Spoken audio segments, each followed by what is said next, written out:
नमस्कार, सुप्रभात, good morning India. मैं हूं आपके साथ गीतू चौहान और मैं हूं आपके साथ किरण। आप सभी का बहुत बहुत स्वागत है हमारे special news bulletin good morning India में। और हमारे इस खास बुलेटिन में हम आपको दिखाएंगे देश दुनिया की तमाम अहम खबरें, वो भी एकदम अलग अंदाज में।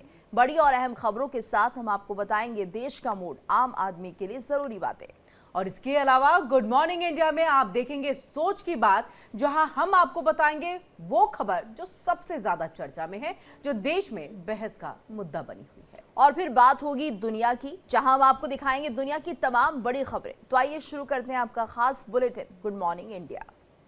और चलिए गुड मॉर्निंग इंडिया में सबसे पहले बात आज की 4 बड़ी खबरों की करेंगे, जिसमें सबसे पहले बात होगी एसआईआर को लेकर के जो जारी है संग्राम उसकी। जी हां, देखिए कि बिहार में वोटर लिस्ट रिवीजन को लेकर के विवाद थमने का नाम नहीं ले रहा। पिछले 4 दिन से संसद ठप है और विपक्ष सड़कों पर। आज विपक्ष ने एसआईआर के खिलाफ मार्च निकालने का ऐलान किया है। तो देखिए, दूसरी खबर भी वोटर लिस्ट रिवीजन से ही जुड़ी होगी। यानी बिहार में जारी वोटर लिस्ट रिवीजन को आज इसका आखिरी दिन है और चुनाव आयोग के मुताबिक रिवीजन का काम लगभग पूरा हो चुका है। 52 लाख वोटर ऐसे मिले हैं जो पलायन कर चुके हैं या फिर उनकी मौत हो चुकी है। इन वोटर्स को लेकर सियासी संग्राम छिड़ा हुआ है। और वहीं तीसरी खबर का जो हम रुख करेंगे और उसमें बात होगी पीएम मोदी के मालदीव दौरे की। ब्रिटेन की यात्रा पूरी करने के बाद पीएम मोदी मालदीव के लिए रवाना हो चुके हैं, जहां वो मालदीव के स्वतंत्रता दिवस में जो है चीफ गेस्ट के तौर पर सम्मिलित होंगे। और दोनों देशों के बीच कई अहम मुद्दों को लेकर के, समझौतों को लेकर के हस्ताक्षर भी होंगे। तो देखिए, चौथी खबर संसद के मॉनसून सत्र की है। मॉनसून सत्र का आज 5वां दिन है। पिछले 4 दिनों से संसद में हंगामा जारी है और आज भी हंगामे के पूरे आसार है। तो चलिए गीतू, देखिए हम 4 बड़ी खबरें तो दिखाएंगे विस्तार से, लेकिन उससे पहले जो हम लगातार और हमेशा दिखाते हैं वो है आज का मूड। तो आज का क्या कुछ मूड है, वो है सियासी। एसआईआर के खिलाफ विपक्ष आज मार्च निकालेगा। बिल्कुल, और बिहार के वोटर लिस्ट रिवीजन पर सियासत गर्माती जा रही है। आज भी दिल्ली से बिहार तक एक बार फिर प्रदर्शन की तैयारी हो रही है, जहां दिल्ली में आज इंडिया गठबंधन मार्च करेगा और सुबह 10:30 बजे इंडिया गठबंधन ये मार्च निकाल रहा है। तो बिहार में मानसून सत्र का आखिरी दिन है, जहां विपक्ष आज भी हंगामा कर सकता है। यानी लगातार एसआईआर को लेकर विवाद बढ़ता जा रहा है। वोटर वेरिफिकेशन को लेकर विपक्ष लगातार सरकार पर हमलावर है। और वहीं देखिए कि एसआईआर को लेकर के गठबंधन शुरू से ही चुनाव आयोग पर बीजेपी के इशारे पर चलने का आरोप लगा रहा है। ऐसे में अब मार्च के जरिए गठबंधन शक्ति प्रदर्शन करेगा। कल भी बिहार विधानसभा के बाहर और संसद के जो बाहर है विपक्ष नेताओं ने एसआईआर को लेकर के विरोध किया था। अंदर भी हमें यही स्थिति देखने को मिली थी। तेजस्वी और नीतीश कुमार में जो नोकझोंक देखने को मिली। लगातार 3 दिन से देखिए विपक्ष संसद के बाहर काली पट्टी बांध करके प्रदर्शन भी कर रहा है। बिल्कुल, और एसआईआर का मामला सुप्रीम कोर्ट में है। चुनाव आयोग की तरफ से हलफनामा भी दायर किया गया है और ऐसे में एसआईआर पर सुनवाई 28 जुलाई को सुप्रीम कोर्ट करेगा। जो मामला देश की सर्वोच्च अदालत में है, विपक्ष उससे एक तरह से मुद्दा बना रहा है। बिल्कुल, देखिए एसआईआर को लेकर के हम लगातार गीतू देख रहे हैं कि कितने दिनों से, मतलब जब से संसद की भी शुरुआत, चाहे हम लोकसभा राज्यसभा की बात कर ले या फिर हम बिहार की विधानसभा की बात कर ले, तो दोनों ही जगह या तीनों ही जगह देखिए हंगामा। और ना केवल संसद सदन के अंदर बल्कि सड़क पर भी हंगामा। और आज भी वही तस्वीर दिखाई देगी। बिल्कुल, और किरण ये देखिए 10:30 बजे इंडिया गठबंधन मार्च निकालने जा रहा है। यानी कि एसआईआर को लेकर हालांकि जो सुनवाई है वो सुप्रीम कोर्ट में हो रही है, लेकिन उसके बाद भी कहीं ना कहीं विपक्ष के लिए एक बड़ा मुद्दा है, जिसके चलते वो चुनाव आयोग को घेर रहे हैं और सीधे तौर पर ये कह रहे हैं कि चुनाव आयोग ठीक से अपना काम नहीं कर रहा है और इसके पीछे बीजेपी की साजिश है। यानी कुल मिलाकर सरकार को घेरने का एक और मौका विपक्ष को मिल रहा है।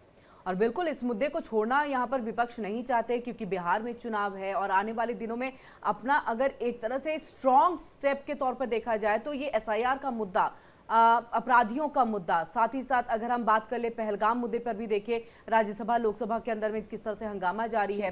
तो ये तमाम ऐसे मुद्दे हैं जिसको ऐसा लग रहा है कि विपक्ष को लगता है उनको बैठे बिठाई चीजें मिल गई हैं, अगर इसे नहीं भुनाया और इसे नहीं इसका बेनिफिट उठा पाए तो फिर शायद ही कुछ कर पाएंगे। और इसीलिए एसआईआर के मुद्दे से इतर हट करके किसी पर बातचीत करने को तैयार ही नहीं है। देखिए तेजस्वी यादव ने कल बहुत बड़ी बातें जो है सदन के अंदर में कही, विधानसभा के अंदर में कही और सीधे तौर पर उन्होंने कहा इधर उधर नहीं जाएंगे। सीधे बात होगी कि नागरिक बनने के लिए या फिर उसके लिए कि आप नागरिक हैं ये कहने के लिए चुनाव आयोग कौन होता है। उन्होंने ये कहा कि ये तो केंद्र का काम है, तो ऐसे में चुनाव आयोग क्यों यहाँ पर लगातार इसमें लगा है? उनका तो काम है पारदर्शी तरीके से चुनाव कराना। नीतीश का भी पलटवार लगातार उसको लेकर के आया।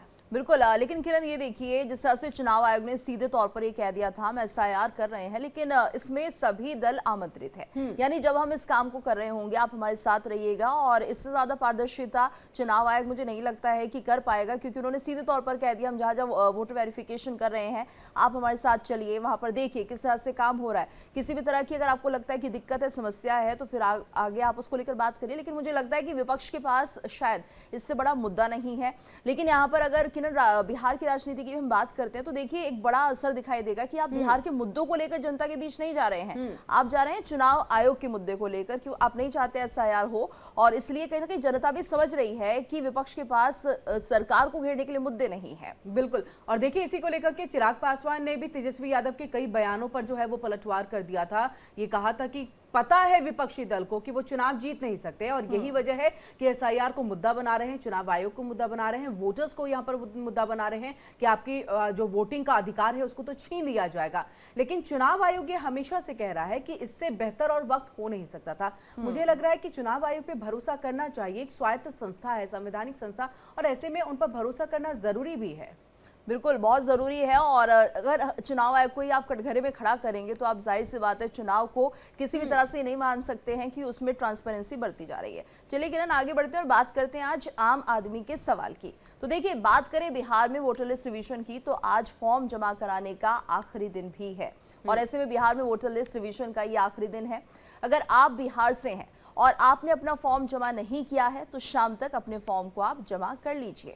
जी, और देखिए अभी भी 7 लाख वोटर्स ऐसे हैं जिन्होंने फॉर्म जमा नहीं किए हैं। अगर आज तक आप फॉर्म जमा नहीं कर पाते हैं या नहीं करते हैं तो आपका नाम जो है वो वोटर लिस्ट में शामिल नहीं होगा, कट जाएगा। तो ये तमाम ऐसी चीजें हो सकती हैं, तो आप अपना नाम जरूर और फॉर्म जरूर यहाँ पर फिल करिए। बिल्कुल। और वहीं 1 अगस्त को संशोधित ड्राफ्ट लिस्ट का प्रकाशन होगा। इससे पहले बिहार के चीफ इलेक्टोरल ऑफिसर ने अहम दिशा निर्देश जारी किए हैं। अगर 1 अगस्त को आने वाली मतदाता सूची में किसी का नाम छूट गया है या नाम गलत जुड़ गया है तो राजनीतिक दल और जागरूक मतदाता आपत्ति दर्ज करा सकते हैं। और वहीं देखिए कि चुनाव आयोग ने यह कहा कि मतदाता सूची जारी होते ही बिहार के सभी 12 राजनीतिक दलों को इसकी कॉपी दी जाएगी। तो साथ ही इस प्रारूप मतदाता सूची को वेबसाइट पर भी अपलोड किया जाएगा। और इसी के साथ भारत निर्वाचन आयोग ने जानकारी दी है कि बिहार एसआईआर का उद्देश्य है कि कोई भी पात्र मतदाता छूटना नहीं चाहिए। बिल्कुल। और चुनाव आयोग का कहना है कि एसआईआर प्रक्रिया का 99% काम पूरा हो चुका है, और इन फॉर्म से जो आंकड़े सामने आए वो बेहद चौंकाने वाले हैं। दरअसल चुनाव आयोग के मुताबिक बिहार में 20 लाख से ज्यादा वोटर ऐसे पाए गए जो मर गए हैं, यानी इसके साथ ही 31 लाख ऐसे वोटर भी हैं जो दूसरी जगह शिफ्ट हो चुके हैं। तो 7 लाख मतदाता ऐसे हैं जिनका नाम वोटर लिस्ट में एक नहीं बल्कि 2 जगह पाया गया है। तो 1 लाख मतदाता के बारे में कोई जानकारी नहीं मिली, और अब आज जैसे कि आखिरी दिन है और 7 लाख ऐसे मतदाता हैं जिन्होंने फॉर्म नहीं भरे हैं या नहीं दिए हैं। तो देखिए कि आप अपने फॉर्म आपने जमा कराया है या नहीं कराया है, इस बात को जरूर आप जो है एक बार देख लें, और लोकल एरिया में फॉर्म आप जमा कराइए। ऐसे में चुनाव आयोग के पास यही चुनौती आज है कि ऐसे वोटर्स के फॉर्म किसे मिलेंगे। तो देखिए यहाँ पर कि चुनाव आयोग ने क्लियर कर दिया, गीतू जिसका जिक्र आपने इससे पहले भी किया था, कि चुनाव आयोग ने कहा है कि सभी दल जो हैं वो आमंत्रित हैं कि आप जब हम वेरिफिकेशन कर रहे हो आप आइए हमारे साथ। और अब यहाँ पर तो डिटेल्स देने के लिए यहाँ पर जो पूरी तैयारी करते हुए दिखाई दे रहे हैं। बिल्कुल। और ये देखिए किरण, बिहार में एसआईआर पर कितना काम हुआ है जरा ये भी हम समझते हैं। अगर हम बात करते हैं मतदाता कवरेज की तो 98.01% फॉर्म प्राप्त हुए हैं, जबकि 90.89% जो ऐसे हैं जिन्हें हम कह सकते हैं कि फॉर्म मिले हैं, और जो मतदाता कवरेज थी वो थी 98% की।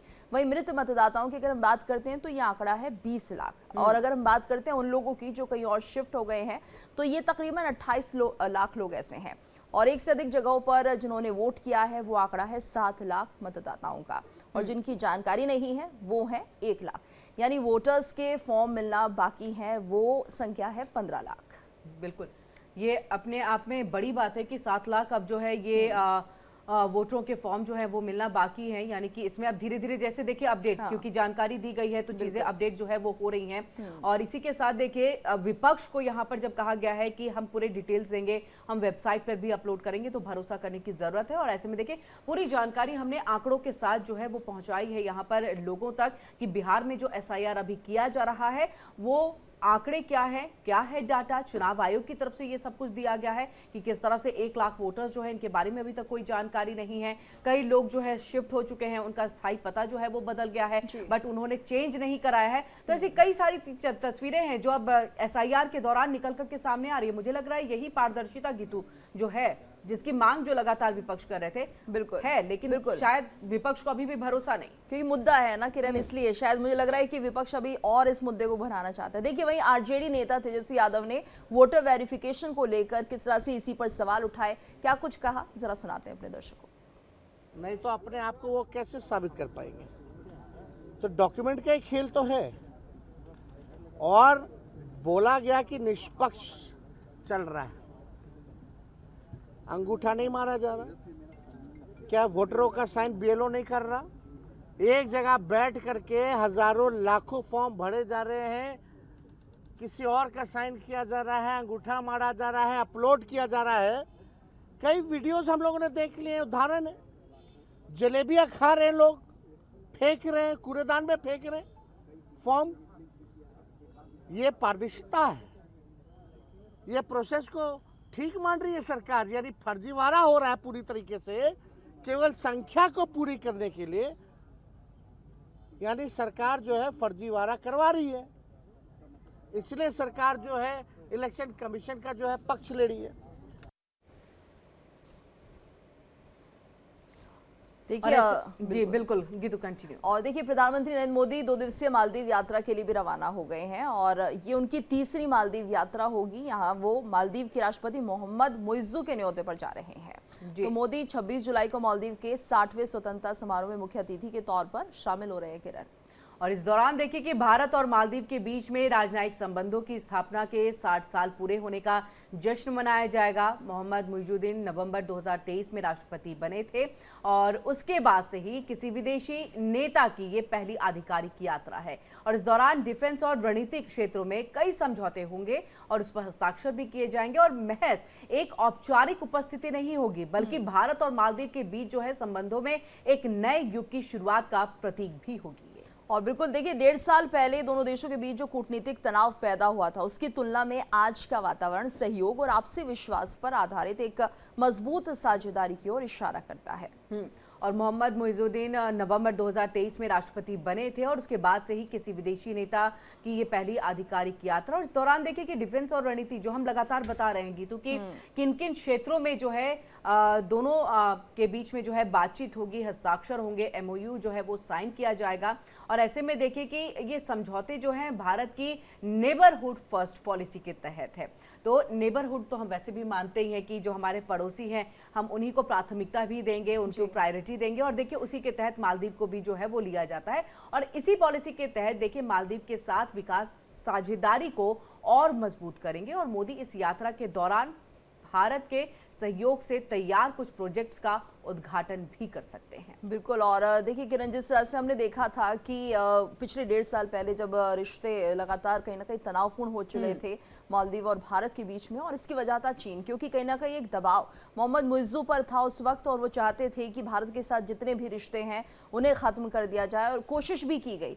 और कहीं ना कहीं जो भारत की कूटनीति है, इसलिए हम कहेंगे कि बहुत बेहतर तरीके से जो भारत अपनी कूटनीतिक रणनीति तैयार करते हैं, और शायद यही वजह है कि यहाँ पर मोहम्मद मुइज्जू के साथ भारत ने बात करने की कोशिश की। और क्योंकि जिस तरह से लगातार तनाव बढ़ता जा रहा था, ऐसे में ज़रूरत थी, क्योंकि हम हमेशा देखते हैं जो हमारी डिफेंस है, जो नेवी डिफेंस है, वो कहीं ना कहीं मालदीव के कुछ इलाकों में भी रहती है, जिससे कि भारत के बॉर्डर को सुरक्षित रखा जाए। लेकिन उस वक्त जब ये पूरा मामला चल रहा था और चीन का प्रभाव मोहम्मद मुइज्जू पे था, तो इन सभी को वहाँ से हटा दिया गया था।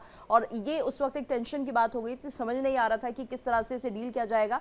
लेकिन भारत ने अपने कूटनीतिक रिश्तों को आगे बढ़ाते हुए उस बात को भी कहीं ना कहीं डील किया है, और अब रिश्ते बेहतर हो गए हैं। अब रिश्ते जो है वो बेहतर हो गए हैं गीतू। और देखिए उसी रिश्तों की ये एक जो है चीज़ें चल रही हैं, जब ये मुलाकात का दौर चलेगा और ये मुलाकात जब होगी तो अपने आप में बहुत बेहतरीन और सबकी नजरें होंगी, खासतौर से चाइना की नजर जरूर होगी कि मुलाकात होगी तो बात क्या कुछ रहने वाली है। और इससे देखिए कि पहले ब्रिटेन के दौरे पर थे प्रधानमंत्री नरेंद्र मोदी और वहां पर उन्होंने किंग चार्ल्स 3 से जो है मुलाकात की थी। पीएम मोदी ने किंग चार्ल्स 3 को एक पौधा भी भेंट किया है और हमारे यहाँ की तो जैसा हम जानते हैं कि एक पेड़ माँ के नाम की मुहिम की जो है वो शुरुआत कर दी गई है, 1 साल भी हो चुका है और इसी के तहत ये जो पौधा है वो भेंट किया गया। ब्रिटिश प्रधानमंत्री केआर स्टार्मर से मुलाकात उन्होंने की और दोनों नेताओं के बीच में व्यापार, सुरक्षा, वैश्विक मुद्दों पर बातचीत हुई है। और मुझे लग रहा है अमेरिका की नजर ब्रिटेन के साथ जो ये मुलाकात हुई है ना प्रधानमंत्री नरेंद्र मोदी की, वहां के स्टार्मर के साथ जो मुलाकात हुई है उस पर अमेरिका की नजर जरूर रही होगी। बिल्कुल, और ये देखिए दोनों नेताओं के बीच व्यापार को लेकर बात हुई है, सुरक्षा, वैश्विक मुद्दों पर चर्चा की गई है।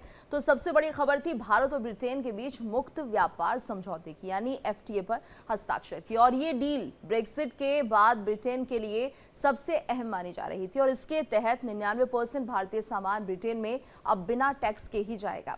तो बातचीत में राष्ट्रीय सुरक्षा भी एक मुद्दा बना। मोदी ने आतंकवाद और कट्टरपंथ पर कड़ा रुख लिया है। उन्होंने विजय माल्या, नीरव मोदी और ललित मोदी जैसे भगोड़े अपराधियों के प्रत्यर्पण का मुद्दा भी उठाया है। तो ब्रिटेन ने सहयोग का आश्वासन दिया है। पीएम मोदी ने क्रिकेट का उदाहरण देते हुए कहा कि हम कभी चूकते हैं पर सीधा बल्ला रखते हैं और अब वक्त है हाई स्कोरिंग पार्टनरशिप का, यानी कि दोनों देशों के बीच जो संबंध है किरण वो बहुत ज्यादा बेहतर होते हुए दिख रहे हैं। पहलगाम में हुए आतंकवादी हमले की कठोर निंदा के लिए हम प्रधानमंत्री स्टार्मर और उनकी सरकार का आभार व्यक्त करते हैं। हम एक मत हैं कि आतंकवाद के खिलाफ लड़ाई में दोहरे मापदंडों का कोई स्थान नहीं है।